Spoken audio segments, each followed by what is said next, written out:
ఈ దక్షిణం వైపు వెళ్ళాలి.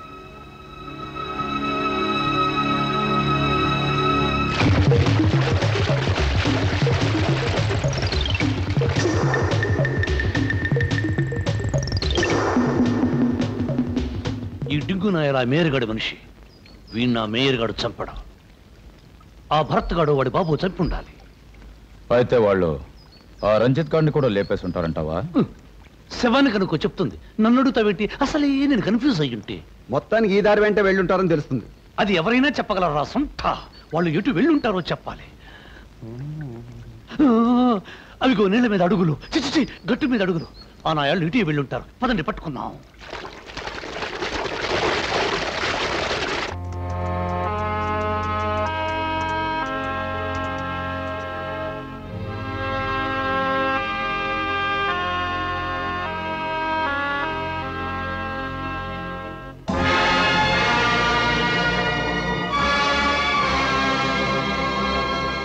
వృథా అయిపోయాయి బాబు.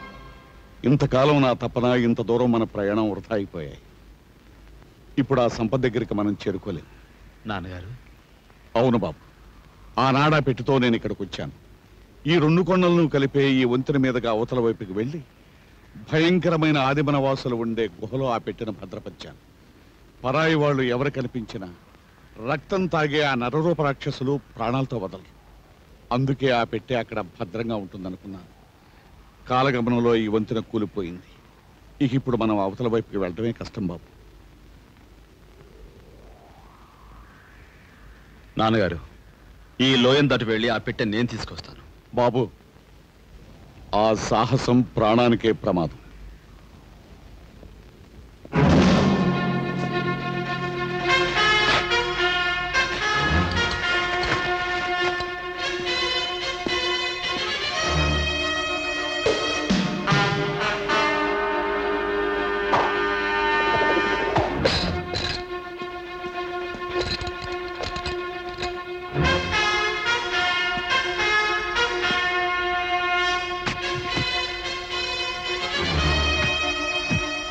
బాబు, ఆ సంపదను గుహలో ఉన్న దేవర విగ్రహం కింద దాచాను.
కొడుకు కోసం గావు కేకలు పెట్టకు ధర్మదేవ్. వాడి దగ్గరకే నిన్ను కూడా పంపిస్తాను.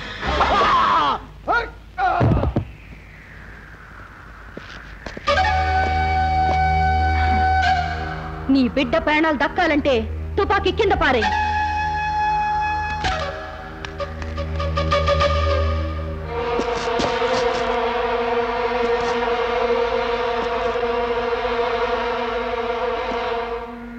డాడీ, నీ గురించి తెలిసాక నీ కూతురుగా ఎందుకు పుట్టానా అనిపిస్తుంది.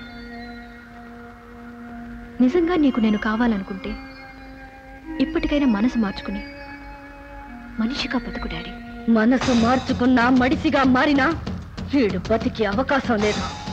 నా తండ్రిని చంపిన ఏణ్ణి నా చేతులతో నేనే చంపేస్తాను.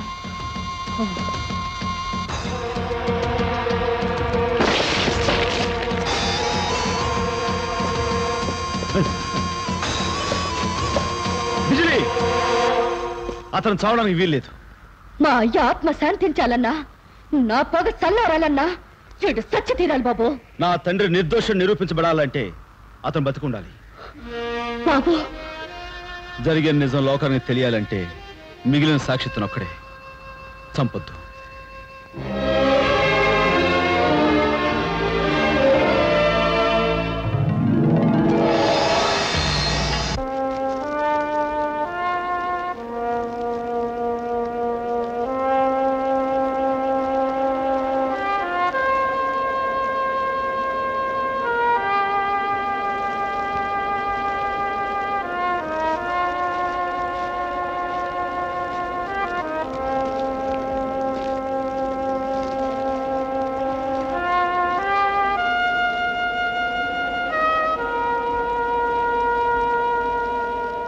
బిజిలీ, నువ్వు చేసిన సాయం వల్ల నా వాళ్ళని, ఈ దేశానికి చెందిన అపురూపమైన సంపదని కాపాడుకోగలిగాను.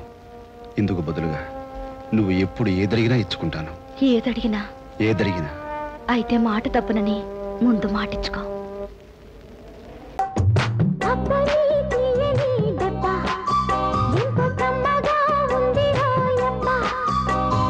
అమ్మని నుందని బుగ్గ ఎంత లేతగా ఉండదే మొగ్గ.